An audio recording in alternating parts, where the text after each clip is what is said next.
Comme à notre habitude, grande interrogation, Mayotte, stérilisation de la gente féminine, un projet de réduction de la population noire, telle est notre grande interrogation.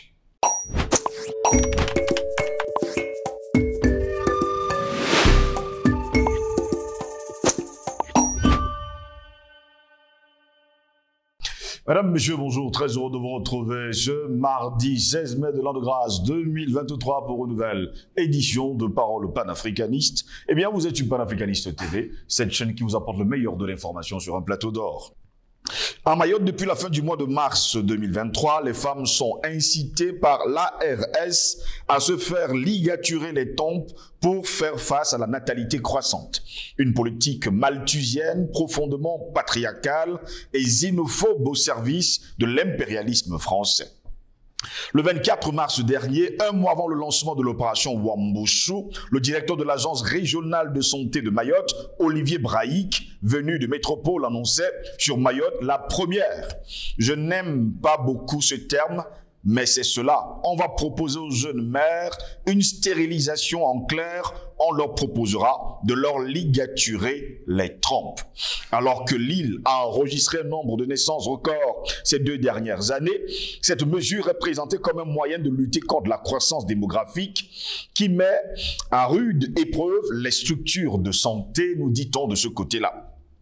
Ils disent, je cite, « L'idée, c'est que cette proposition puisse être faite au CHM, entendez, Centre hospitalier de Mayotte, dans les PMI, Centre de protection maternelle et infantile, ou par les sages-femmes du secteur libéral. C'est déjà en cours, il n'y a pas de révolution majeure. » Eh bien, c'est ce que déclare d'ailleurs Olivier Brahic.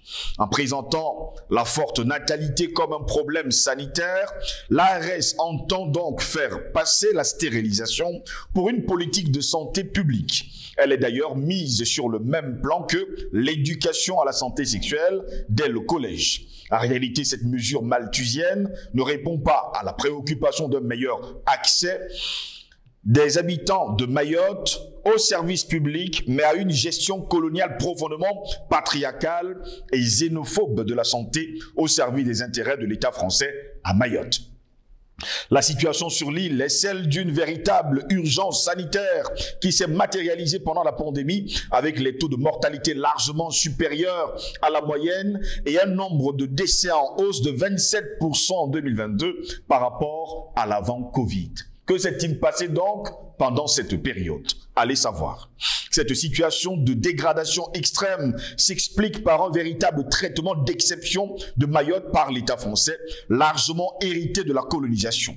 En effet, les services de santé de Mayotte sont largement sous-financés par rapport à ceux de la métropole. À titre d'exemple, le centre hospitalier de Mayotte, regroupement des différents dispensaires créés dans les années 1970, ne bénéficie que d'un budget de 130 millions d'euros par an pour l'ensemble de l'île, quand une ville comme Lille, du côté de la France, qui compte un nombre équivalent d'habitants, a un budget de plus d'1 milliard d'euros. La politique de casse des services publics menée par des gouvernements successifs ayant largement détérioré l'accès à la santé dans l'ensemble du territoire français n'a fait que creuser davantage ce fossé inhérent au statut du territoire dit d'outre-mer de Mayotte, qui correspond à celui accordé aux anciennes colonies françaises.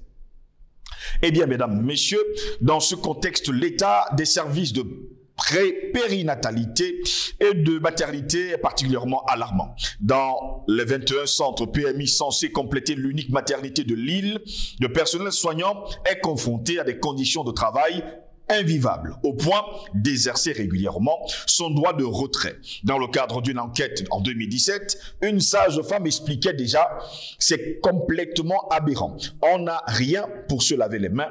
Moi, j'ai acheté mon savon liquide et voilà.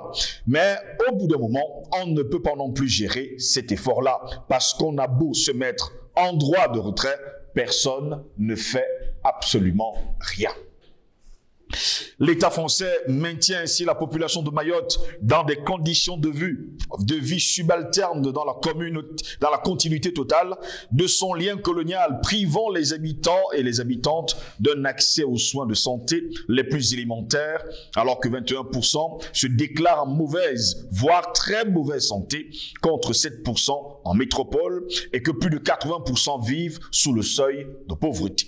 À travers sa politique de contrôle démographique, l'État veut faire porter aux femmes la responsabilité de cette situation. Si les services de santé sont débordés, ce serait parce que trop d'enfants naissent à Mayotte. Voilà en tout cas la raison pour laquelle on demande aujourd'hui à des femmes de se faire stériliser, de se faire ligaturer les trompes. En ce sens, plusieurs campagnes de planification familiale ont été menées à Mayotte à l'image du slogan « 1, 2, 3 basse » pour 1, 2, 3 enfants et c'est tout qui a marqué toute une génération dans les années 90. Aujourd'hui, l'État français franchit un pas avec la stérilisation. Les femmes devraient consentir à une intervention directe de l'État sur le corps, étant encouragées à renoncer à la possibilité d'avoir un enfant en recourant à un acte chirurgical définitif. Cette politique de l'ARS est en ce sens profondément patriarcale et s'inscrit dans la continuité d'une gestion coloniale du corps des femmes d'outre-mer par la France. Voilà pourquoi nous nous interrogeons donc, mesdames, messieurs, ce mardi matin, Mayotte, stérilisation de la gente féminine, un projet de réduction de la population noire, telle est notre grande interrogation. Et pour répondre à nos questions, nous sommes avec Jonathan Batenguene. Il est sociologue, enseignant à l'université de Douala. Il est notre invité ce matin. Jonathan Batenguene, bonjour, bienvenue à vous. Bonjour mon frère Goss, bonjour aux milliards de téléspectateurs. C'est toujours un plaisir que d'être là et de savoir qu'ils sont mobilisés pour la grande victoire qui s'annonce chaque jour un peu plus concrètement devant nous. Merci à vous, Jonathan Batenguene, d'être avec nous ce mardi matin. Eh bien, nous nous interrogeons, Mayotte, stérilisation de la gente féminine, un projet de réduction de la population mondiale. Il faut préciser par ailleurs, Jonathan Batenguene, qu'en 1970, oui, il faut bien que nous commencions par là, il y avait un slogan qui faisait d'ailleurs rage du côté de Mayotte. C'était 1, 2, 3 basses pour dire 1, 2, 3 enfants. Et c'est tout. Et d'ailleurs, ce slogan marquait toute une génération dans les années 90. Aujourd'hui, nous sommes en 2023. Eh bien, là-bas, l'ARS incite les femmes à se faire ligaturer les trompes. Est-ce un projet de la réduction de la population noire de Mayotte? C'est pas seulement un projet de réduction de la population, c'est suivi d'un autre projet de déportation, une histoire de déportation peu connue. On connaît bien l'histoire de la déportation des Juifs. C'est le crime qui est le plus connu dans le monde. Mais on connaît très peu le projet de déportation des Mahorais sur leur propre terre. Eh bien, pour comprendre ce projet de déportation, il faut rentrer un peu dans l'histoire de Mayotte. Mayotte est une des 4 îles des Comores. Mayotte, jusqu'à 1925 à 1958, Mayotte était considérée comme la capitale des Comores. Et en 1958, les élites de Moroni et les autorités françaises ont décidé de ramener la capitale à Moroni. Et cela a créé une certaine frustration au niveau de Mayotte. Certains notables ont voulu enlever ce sentiment d'appartenance à l'île chez les populations, mais il faut noter que la majorité de la population était toujours acquise à l'unité des Comores. Alors la France, ayant constaté cela, parce que la France l'avait fait à dessein. Pourquoi? Parce que la France de De Gaulle pressentait que si les Comores, qui étaient dans son statut un peu bizarre, c'était une dépendance de Madagascar, c'est-à-dire que c'était une colonie d'une colonie. C'était un peu bizarre. Donc la France savait que avec la décolonisation, elle serait obligée d'enlever sa base de Madagascar, la base de Diego Suarez, et il risquait de se créer un vide. Il fallait donc créer les conditions de son maintien dans l'océan Indien. Et les conditions de ce maintien, ça a été cette frustration qui a été provoquée au sein du peuple comorien avec le déplacement de la capitale dans des conditions où les populations de l'ex-capitale n'étaient pas encore préparées parce que ça avait créé une économie locale, ça avait créé un certain rayonnement et puis il fallait, avant de déporter la capitale, créer les conditions de remplacement des infrastructures économiques. Il faut noter que sous l'administration française, c'était essentiellement les fonctionnaires qui constituaient la source de revenus des Mahorais. Donc, cette frustration va commencer à nourrir un certain sentiment nationaliste mahorais, surtout de ceux des habitants, ces habitants parce que l'île c'est Maori, l'île de Maori. Donc, ça va créer un sentiment un peu de frustration, de nationalisme. Et les Français vont s'atteler à partir de cette frustration pour construire une identité particulière des habitants de Mayotte en les opposant aux autres habitants d'autres îles comoriennes. Mais il faut noter que sur le plan anthropologique, ces peuples partagent des liens ancestraux parce que il y a eu une parenté commune avec des mariages mixtes qui ont créé une sorte de mixité à Mayotte. Donc, sur les 4 îles, il y a un fort brassage des populations. C'est une construction donc, que la France va commencer à partir de 1961 jusqu'à ce que la capitale soit finalement déplacée. 1961, ils vont commencer avec ces pratiques. 1970, ils vont donc s'attaquer aux structures anthropologiques de Mayotte pour préparer Mayotte à la partition. C'est donc là qu'ils commencent avec cette politique de réduction de la natalité.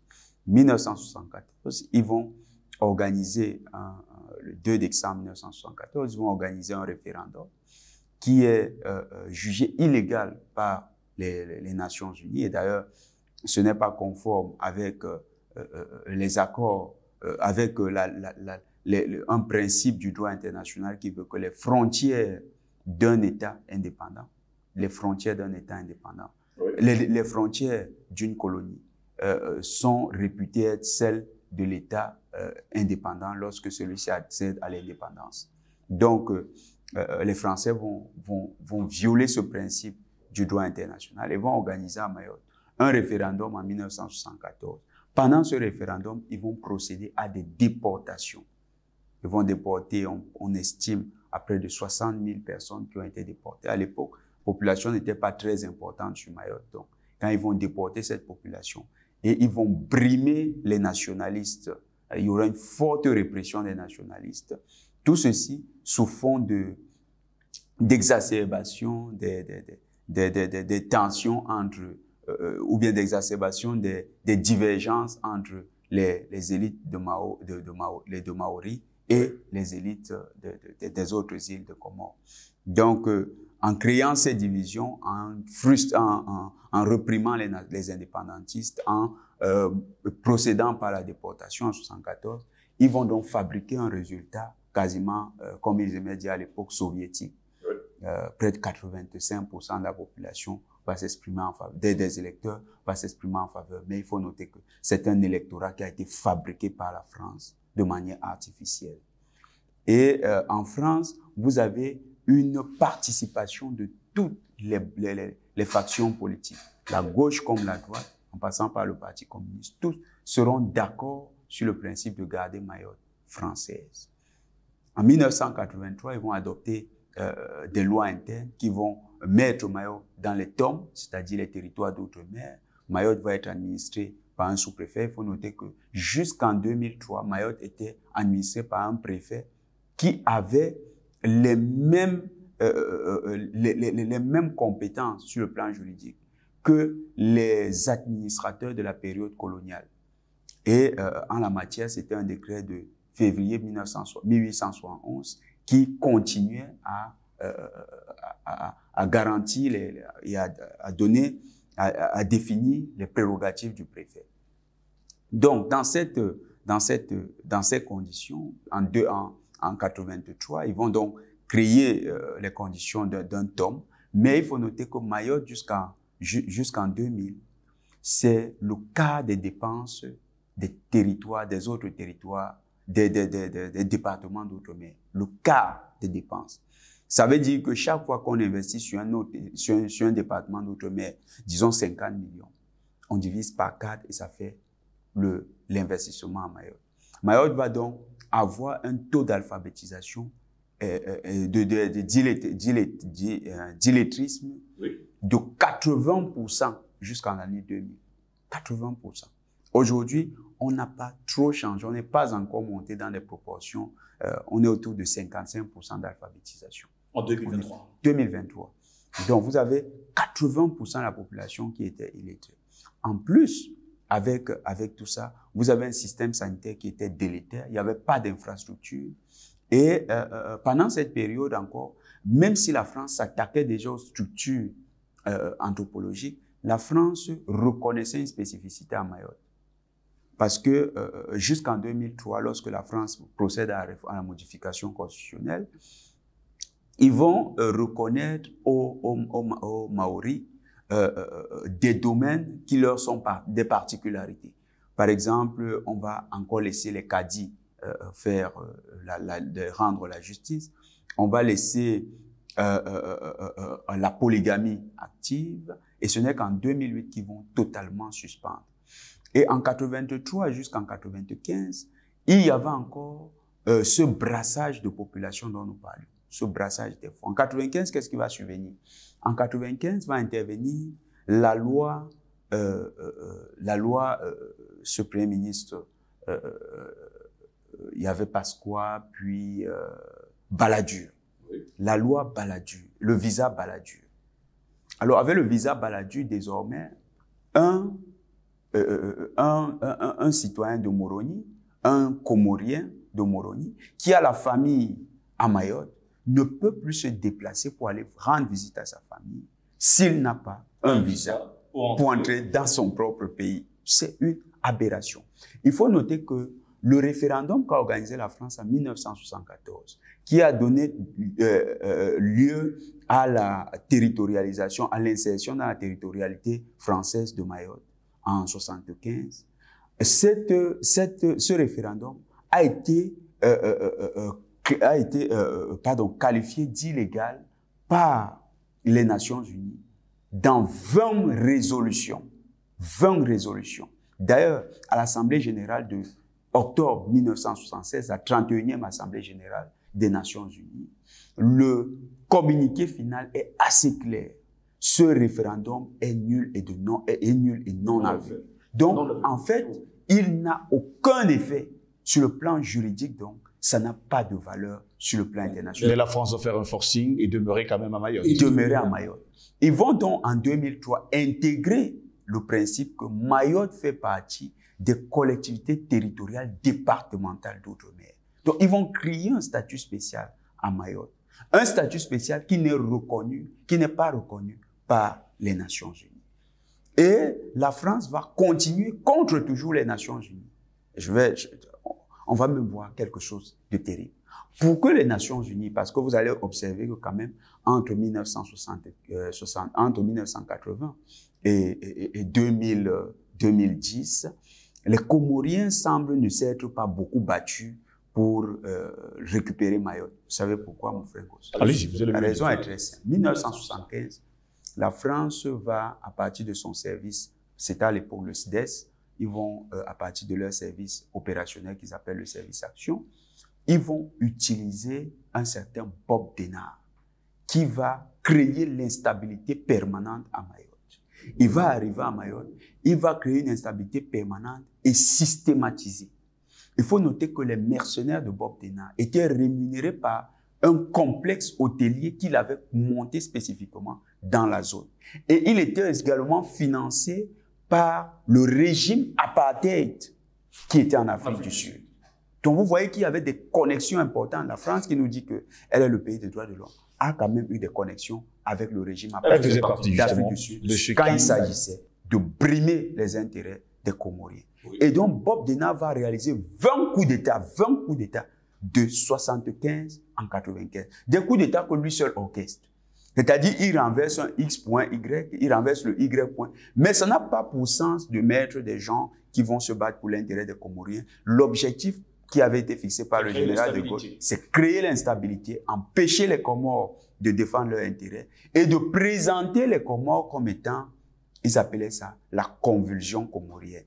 C'est-à-dire un pays qui est dans l'insécurité permanente. Un pays qui n'est pas capable de se prendre en charge. Et donc justifier à côté la départementalisation progressive de Mayotte, c'est-à-dire son intégration dans le territoire national français.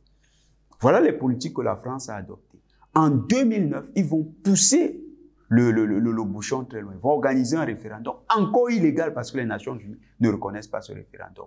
Et ils vont faire adopter Mayotte comme étant un nouveau département français d'outre-mer. Mais il faut noter une chose. En matière d'investissement, les investissements à Mayotte restent toujours au minimum. C'est pourquoi vous avez ces statistiques tout à fait effrayantes. Et à partir de 2008, ils vont engager donc de casser totalement les structures anthropologiques. Ils s'attaquent à la polygamie, ils s'attaquent au Kadi, ils s'attaquent aux relations familiales. Désormais, ils font comprendre, ils demandent même pour qu'il y ait le patronyme. Vous savez que pour nous, Africains, quand vous naissez, on vous donne le nom de votre père, patronyme. Ils demandent que pour qu'il y ait le patronyme, il faut qu'il y ait d'abord des noms européens. Donc, ils vont intégrer un processus d'européanisation de Mayotte. En 2013, ce processus va être entériné par une autre organisation qui elle-même rentre dans l'illégalité internationale, l'Union européenne. Vous savez ce que l'Union européenne a fait?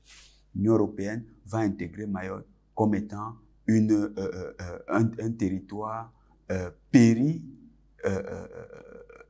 ultra, en fait, les territoires de la zone ultramarine.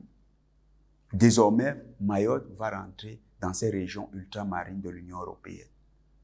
Ce qui est une aberration du point de vue juridique international. Ça veut dire que l'Union européenne décide de suivre la France dans l'illégalité internationale. Ce qui est en contradiction avec tout ce qu'elle a voulu toujours prôner, c'est-à-dire le respect du droit international. Alors, la France, dans cette situation où elle brime et viole le droit à la souveraineté des Comores, va aujourd'hui continuer son travail en posant cela comme un enjeu géopolitique. Géopolitique, pourquoi? Le premier élément, la France fait naître à Mayotte un problème depuis 1995 avec le visa Balladur. Ils font naître à Mayotte un problème qu'ils appellent l'immigration clandestine. Dans les rapports aujourd'hui du ministère de l'Intérieur français, la statistique sur l'immigration clandestine à Mayotte prend en compte les regroupements, les tentatives de regroupement familial entre les différents enfants des Comores. C'est-à-dire que si vous avez votre enfant qui est né peut-être chez votre oncle, qui est né et il est resté chez votre oncle à Moroni ou bien en Juin, le jour où il veut venir vous rendre visite, la France considère que c'est l'immigration clandestine. Voilà ce que la France enregistre comme l'immigration clandestine. Et elle pose cela comme un problème géopolitique pour le Mayotte. À cause de cela, donc, elle renforce ses politiques sécuritaires. Qu'est-ce qui s'est passé dans les politiques sécuritaires?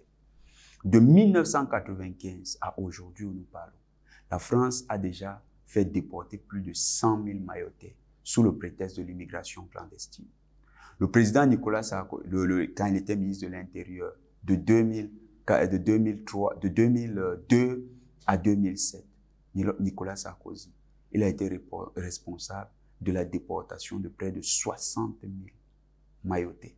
C'est-à-dire que si la France a fait déporter 150 à 200 000 Mayotais, Nicolas Sarkozy a lui seul porte le quart de cette responsabilité. Avant lui, les premiers ministres successifs, Jospin, Balladur, de Villepin, ont travaillé dans le contexte de la déportation des Mayotais. Donc, tous les régimes, de gauche comme de droite, sont contents de cette situation d'injustice internationale. Le deuxième élément géopolitique. La France, à travers cette politique sécuritaire où elle déploie, elle présente l'immigration, du moins les migrations normales des populations à l'intérieur, des déplacements normaux des populations à l'intérieur de leur pays comme étant de l'immigration clandestine. La France renforce dans son dispositif sécuritaire à Mayotte. Il faut noter que la France dispose aujourd'hui de son plus important détachement à l'extérieur dans la zone de l'océan Indien. De l'océan Indien, oui. C'est 7000 hommes. 7000 hommes dans cette zone. 7000 hommes dont un groupement, l'une des bases les plus importantes de la Légion étrangère à Mayotte, et l'autre, une base du deuxième paiement à La Réunion. Voyez? Et maintenant, la France, avec cela, va donc proposer une lecture géopolitique qui lui est propre. Pourquoi? Parce que dans les contingences géopolitiques, dans le cadre géopolitique, le contrôle des mers est important. La France veut maintenir cette position à Mayotte parce que aujourd'hui, elle veut parler dans ce qu'elle appelle la zone géopolitique de l'Indo-Pacifique. L'Indo-Pacifique, c'est quoi? C'est l'océan Indien et l'océan Pacifique. Il faut noter que la France dans l'Indo-Pacifique, grâce à ses possessions terriennes dans l'Indo-Pacifique, c'est la deuxième zone économique exclusive du monde, soit 10,2 millions de kilomètres carrés. C'est le deuxième plus grand potentiel. La France détient des positions dans l'océan Pacifique. Là-bas, c'est dans les îles de Papouasie, Nouvelle-Guinée, tout ça. De Nouvelle-Calédonie, qui sont encore un autre scandale.